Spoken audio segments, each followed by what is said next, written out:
Sa madilim at batuang pasilyo, isang nakamaskarang bantay ang nagmamadaling lumapit sa saradong malaking pinto. Nagtataka at nag-aalala siyang sumigaw.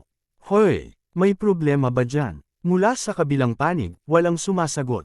Sa paanan ng pinto, nakahandusay na ang mga katawan ng mga kalaban, walang buhay, at maririnig pa ang tunog ng pagbagsak ng mga ito. Nakatayo si Tikyang sa likod ng pinto. Hawak nito ang espadang may bahid pa ng sariwang dugo, at tila hindi man lang siya pinapansin. "Hoy, hindi ka ba nakakarinig?" Galit na tanong ng nakamaskara. Ngunit sa isipan ni Tikyang, malamig at tiyak ang kanyang pagbibilang, 12 pa ang natitira. Humahampas ang kanyang mahabang itim na buhok, at ang kanyang mga mata ay matalas at punong-puno ng determinasyon. Walang takot, walang pag-aalinlangan. Sabi ni Tikyang sa isip. Ngayon, magiging 11 na lang. Isa na namang kalaban ang mababawasan. Hindi pa tapos ang laban. Ang nakamaskarang mandirigma ay halos matabyunan na ng mga katawan ng kalaban. Puno na ng sariwang dugo ang kanyang maskara at damit habang pilit pa rin siyang lumalaban. Mga hayop na ito, bakit patuloy pa rin silang pumapasok dito? Kakatapos ko lang talunin ang isang buong pangkat kanina pa, inis na sabi ni Tikyang. Nakatayo si Tikyang sa harap ng bundok ng mga tinalo niyang kalaban. Habang nag-iisip, napabuntong hininga siya. Kung nandito sila, ibig sabihin ay bumagsak na ang mga nasa likuran. Pagkatapos ay nag-alala siya, sana ay nasa mabuting kalagayan si Chang Pang. At tiniyak niya sa sarili, sigurado akong ayos lang siya. Pumasok si Tikyang sa isang madilim, luma, at basang silid. Sa kanto, nakita niya ang isang matandang lalaki na nakagapos ng mabibigat na kadena at bakal. Payat, puno ng sugat, at matagal nang nakakulong ang matanda, may madilim na enerhiya na lumalabas mula sa kanyang mga kamay. Ang tingin nito ay nakapako ng mahigpit kay Tikyang. Humarap si Tikyang sa matanda, naguguluhan sa matalim na tingin na natatanggap niya. "Ano?" tanong niya, "bakit mo ako tinatitigan ng ganyan? Kung may sasabihin ka, sabihin mo na ng diretsahan." Mabilis na nagpalitan sila ng tingin, ang matanda ay may nanlilisik na mata na puno ng karunungan, galit, at lihim na alam, habang si Tikyang ay tumitingin pabalik ng may pag-iingat at pagtataka. Mayroong mahalagang bagay na nag-uugnay sa kanila. Biglang may naalala si Tikyang, at bahagyang ngumiti. Oo nga pala. Ginamitan kita ng puntos ng katawan para di mo magamit ang iyong enerhiya. Kasunod nito ang mabilis na tunog ng pagtama, nagsimulang maramdaman ng matanda ang epekto ng teknik ni Tikyang, bahagya siyang nakahinga ng malalim. Ang matandang nakagapos ay namutla sa gulat, nanginginig ang buong katawan habang galit na sumisigaw. "Ano ang ginagawa mo?" Walang gaanong emosyon ang sagot ni Tikyang habang itinuturo ang mga bangkay sa likuran. "Hindi mo ba nakikita? Inaayos ko ang mga bangkay." Lalong naguluhan at nagalit ang matanda. "Oo nga, pero bakit dito?" Itinaas ni Tikyang ang daliri sa bibig, nanlilisik ang mata habang nagbabanta. "Tumigil ka sa pagsigaw. Kapag patuloy kang sumigaw, tatapusin ko na ang buhay mo." Napanganga ang matanda sa takot at hindi na nakapagsalita. Sa madugong sahig, ang natitirang nakamaskarang mandirigma ay nanginginig sa takot at pagkalito. "Bakit ako na lang ang natitira dito? Nasaan na ang ibang mga bilanggo?" Mabilis at matigas ang sagot ni Tikyang habang lumingon. "Wala kang pakialam dyan." Pagkatapos ay nagtanong siya, "Paano naman ang mga bangkay na ito? May nangyari bang masama sa angkan ng Tang?" Mabigat at seryoso ang boses ni Tikyang habang ibinunyag ang katotohanan. Sinalakay sila ng hukbo ng madilim na langit. Nanlaki ang mata ng matanda, at pamatak ang luha sa gilid ng kanyang mata sa matinding gulat. Idinagdag pa ni Tikyang, "Nawasak na ang panlabas na bahagi ng tanggapan. Sigurado akong naglalaban na sila ngayon sa looban, sobrang panganib na ang kalagayan nila." Lalong naguluhan ang matanda, "Sino? Anong sinasabi mo?" Tumingin ng matalim ang matanda at nagtanong pabalik. "Ipinapalagay ko na dinala ninyo ang mga bihag dito para interoguhin. Dapat nga ako ang magtanong, sino ang namumuno sa inyo rito?" Bahagyang napangiti si Tikyang habang pinupuri ang matanda. "Matalas ka nga pala." Ipinagpatuloy ni Tikyang ang kanyang paliwanag. "Wala kaming nakuhang maraming impormasyon dahil lahat sila ay nagpakamatay noong iniinteroguhin pa lang, pero nakakuha ako ng impormasyon tungkol sa isa nilang ranggo." Nanlaki ng husto ang mata ng matanda, nanginginig ang buong katawan sa matinding gulat at takot habang naririnig ang pangalang. Ang Panginoong Demonyo ng Kanlurang Langit. Bahagyang napangiti si Tikyang habang tumitingin sa matanda, may kaunting pawis sa noo. Kilala mo siya, hindi ba? Tumayo ang matanda, biglang lumaki ang katawan at puno ng enerhiya, sa kabila ng mabibigat na kadena, nanginginig sa takot at di makapaniwala. Bubuhay pa siya. Lalong nagpapanik ang matanda at mabilis na nagtanong. Kung ganoon, ang pinuno ng sekta, ano ang nangyari sa kanya? Tumingin ng diretsyo si Tikyang at sumagot ng walang pag-aalinlangan. Ngayon ko lang narinig ang tungkol sa Panginoong Demonyo ng Kanlurang Langit. Paano ko malalaman ang nangyari sa inyong pinuno? Dagdag pa niya ng may halong biro. Hindi naman kasi may sariling pahina o balita ang sekta ninyo. Siguro ay kumakain lang siya ng hapunan o nagpapahinga. Napabuntong hininga ang matanda, na puno ng lungkot at pagkabigo habang tumatawa ng mapait. Ganito na pala ang katapusan ng lahat. Ha ha ha, ha ha ha ha. Sa lakas ng pagkabigla at galit, biglang umuga ang mabigat na bloke na nakagapos sa kanya, at tumalsik ito ng malakas sa sahig. Dahan-daang yumuko si Tikyang sa harap ng matanda, handang makinig at magtanong ng maayos. Seryoso na ang boses ni Tikyang habang nakatingin sa matanda. Ngayon, sabihin mo sa akin kung ano ang ugnayan ng hukbo ng madilim na langit at ng sekta ng demonyo, at kung sino talaga ang Panginoong Demonyo ng Kanlurang Langit. Natahimik na lamang ang matanda, nakayuko at walang imak habang pinipigilan ang luha at galit. Nakayuko ang matanda, nanginginig ang boses habang dahan-daang ibinubunyag ang katotohanan. Siya ay isa sa 4 na tagapagtanggol ng sekta. Lumitaw ang madilim na alaala ng dakilang bulwagan ng sekta. Ipinagpatuloy ng matanda, siya ang pinakamalapit na kasama ng pinuno ng sekta. Sa gitna ng mga anino at kadena, idinagdag niya ang pinakamabigat na bahagi. At siya rin ang taong nagtaksil at nagdaye sa kanya. Bumalik ang tanawin sa madilim na piitan. Isang araw, nagsimula siyang tawagin ang kanyang sarili na Panginoong Demonyo ng Kanlurang Langit. Iyon ang simula ng lahat, at biglang umuga ang paligid at tila may darating na panganib. Nanlaki ang mata ni Tikyang, bumigat ang kanyang pakiramdam. Ito. Isang pagbabalik tanaw, ilang minuto ang nakalipas. Ipinapakita ang mukha ng isang sugatang mandirigma, nakahandusay sa lupa at puno ng dugo, habang nakatingin pa rin ng matalim sa kawalan. Isang lalaking nakasuot ng mahabang dilaw na balabal ang nakatayo sa harap ng patay na katawan. Tahimik lamang siya, tila nag-iisip habang nakikita ang kalat na sandata at mga piraso ng kahoy sa sahig. Dahan-dahan siyang lumapit sa bukas na pinto.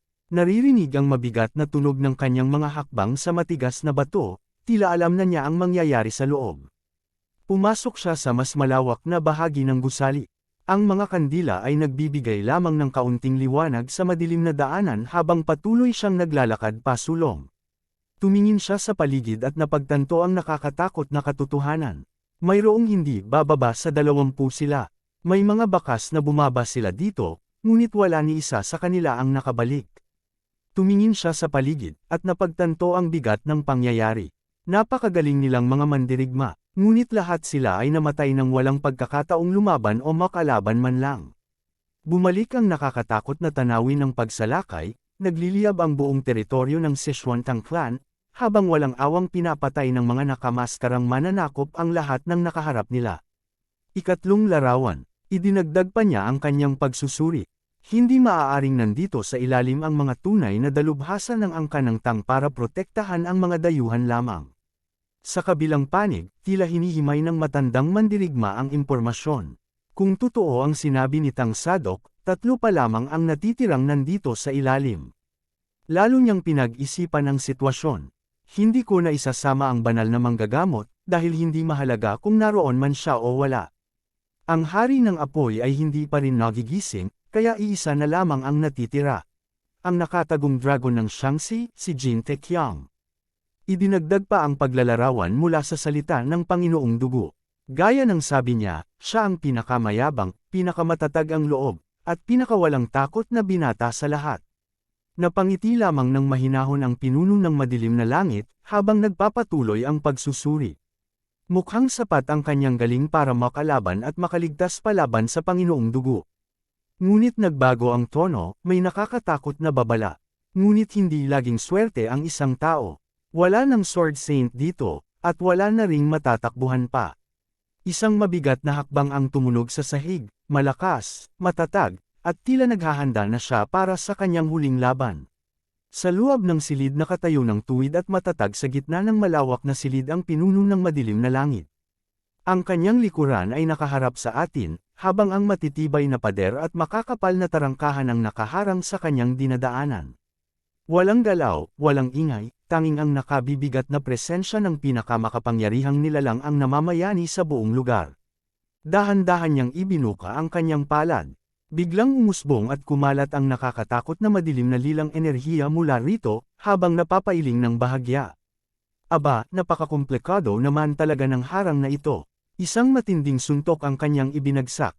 Nagniningning ang kanyang kamao sa matinding liwanag ng kapangyarihan, at ang lakas nito ay sapat na para yumanig ng buo ang pundasyon ng gusali. Sa isang iglap, bumigay ang mga haligi at kisame, bumagsak ang mga piraso ng kahoy at bato, at umalangaw ang malakas na ugong ng pagkawasak na tila hindi matitigil hanggat hindi nabubuksan ang daan. Lalong lumakas ang pagyanig, ang mga makakapal na bakal at matitibay na kandado ay unti-unting nagbitak-bitik at tuluyang bumigay sa napakalakas na puwersa ng kanyang itinatagong lakas. Pumutok ang makapal na usok at alikabok sa buong silid. Sa gitna ng kaguluhan, nanatili siyang nakatayo at hindi natitinag, sabay bulong na puno ng katiyakan. Mas maayos na ang lagay ngayon. Lalong kumalat ang usok at nagkalat ang mga durog na bato sa sahig, ngunit hindi niya pinansin ang anumang harang, nakatitig lamang siya sa bagong bukas na daanan na ngayon ay wala ng hadlang. Dahan-daang lumabas mula sa ginawang butas ang pinuno ng madilim na langit. Hindi siya nagmadali, bawat hakbang ay puno ng tiwala at kapangyarihan, habang unti-unting lamilinaw ang kanyang anyo mula sa alikabok at usok. Ang dating matibay na harang ay tuluyan ng nawasak, at ngayon ay malaya na siyang nakapaglalakad patungo sa kanyang layunin. Isang nakasisilaw at matalim na patalim ang biglang bumulusok mula sa makapal na usok. Tumutulak ito ng mabilis at walang pag-aalinlangan patungo sa gilid ng ulo ng pinuno ng madilim na langit, tila tiyak na tatama at tatapos sa kanya. Ngunit nanatiling tahimik at nakapikit lamang ang pinuno, alam niyang darating ang ganitong pagtatangka. Ika-10 larawan. Sa huling sandali bago pa man tumama ang patalim, mabilis at matibay na hinawakan ng pinuno ng madilim na langit ang sandata.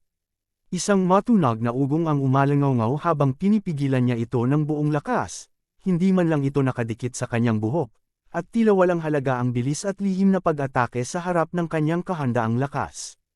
Isang mapanghamong ngiti ang gumuhit sa labi ng pinuno ng madilim na langit na demonyong. Sa gitna ng usok at kaguluhan, diretsyong tanong niya sa nakatagong si Jin. Ikaw ba, si Jin Taekyang? Namutla at nanlaki ang mga mata ni Jin Taekyang sa gulat. Tumanggo ang kalaban. Marami na akong narinig tungkol sa iyo. Tama nga ang sabi nila, nakakainteresante ka nga talaga. Napabuntong hininga si Jin. Sa isip naman ni Jin Taekyang, huwag kang matakot. Ang labanan ay nakasalalay sa tiwala sa sarili. Isang hakbang ang ginawa ni Jin Taekyang at sumagot. Ha, oo naman, inaamin ko, isa akong napaka-interesanteng tao. Biglang nagbago ang tono ng kalaban. Nabalitaan ko rin na napakabastos mo raw. Nagulat si Jin Taekyang, ha? Anong sinasabi mo? Tinatawag pa nga akong maginoo, ng iba eh. Makikita natin kung totoo iyan, sagot ng kalaban. Pero iyan mismo ang sinabi ng kakilala ko. Nagtanong si Jin Taekyang, hindi ka mukhang may kaibigan. Sino namang kakilala ang tinutukoy mo? Tumingin ng diretsyo ang kalaban at buong kapangyarihang sinabi. Ang Panginoon ng Dugo. Nanlaki ang mga mata ni Jin Taekyang, hindi siya makapaniwala sa narinig niya. Ang Panginoon ng Dugo, kakilala mo? Garalgal na tanong ni Jin Taekyang. Ikaw ang kanlurang langit na demonyong Panginoon, tama ba? Pero akala ko ba, iisa lang ang braso mo? Itinaas ng kalaban ang kanyang bagong braso. Totoo yan, hanggang 10 araw na ang nakalilipas. Ano? Sigaw ni Jin Taekyang sa matinding gulat. Itinaas ng kanlurang langit na demonyong Panginoon ang kanyang bagong braso at iginalaw ito ng buong hayag. Ibinalik ko lang ito. Hindi masyadong maayos ang galaw nito dahil hindi naman talaga sa akin ito. Kaya kung lalaban ka sa akin, doon ka sa kaliwang braso ko umatake. Lalong naguluhan at nabahala si Jin Taekyang sa isip. Ano ba ang nangyayari sa taong ito? Nakakuha siya ng bagong braso sa loob lamang ng 10 araw. Pero bakit niya pa sinasabi sa akin ang kahinaan niya? Dahil ba sa labis na kayabangan, o dahil sa lubos na tiwala sa sarili? Ano ba talaga ito? Biglang itinapon ng kalaban ang kanyang mga sandata sa sahig ng may malakas na ugong. Ngayon naman, ako naman ang magtatanong. Nagbukas siya ng mga palad na parang walang intensyong lumaban. Hindi ka ba susuko ng maayos? Napakamot na lang ng ulo at napangiwi si Jin Taekyang sa inis. Hindi ka ba pwedeng patayin mo na lang ang sarili mo ng maayos? Biglang nagliwanag ng kulay lila ang bagong braso ng kalaban habang seryosong sinabi. Kung ganoon, isa na lamang ang sagot. Sa gitna ng mahabang pasilyo, nakahanda na si Jin Taekyang na may hawak na mahabang sibat, habang nakatayo sa kabilang dulo ang kalaban na punong-puno ng kapangyarihan. Biglang nanindig ang balahibo ni Jin Taekyang. May paparating na. Sa isang iglap, nagpakawala ng mabilis at malakas na hampas ng kapangyarihan ang kalaban, halos hindi makaiwas si Jin Taekyang kung hindi siya mabilis na damapa at umiwas. Nagulat at humanga ng kaunti ang kalaban. Hala, naiwasan mo ang aking ikawalong antas na daliring bilangguan ng multo. Mukhang magaling ka ring magpahanga ng ibang tao. Sunod-sunod na umalangaw ang tunog ng pagtaas ng antas. Dagdag ng 50 puntos sa tigas, lakas, at kilos. Napapikit at napangisi si Jin Taekyang habang tumitindi ang kanyang lakas, at sa kanyang isip ay idinagdag. At ngayon nadadagdagan na naman ng 50 points ang aking stamina, strength and agility.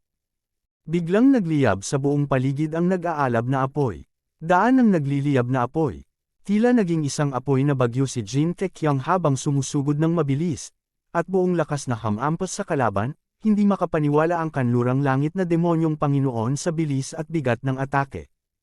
Habang tumititig sa kalaban, malamig na sinabi ni Jin Taekyang. Wala na palang silbi ang daliring iyan, ano? Nanlaki ang mata ng kalaban habang mahigpit na nakahawak sa kanyang sandata, hindi makapaniwala sa nakikita. Paano nagawa niya ito? Pinakawalan ni Taekyang, ang kanyang pinakamalakas na atake. Pagpapalo ng kalangitan. Nagbanggaan ang dalawang sandata na puno ng nag-aalab na liwanag at lakas, yumanig ang buong paligid sa tindi ng sagupaan, at walang umatras sa dalawa.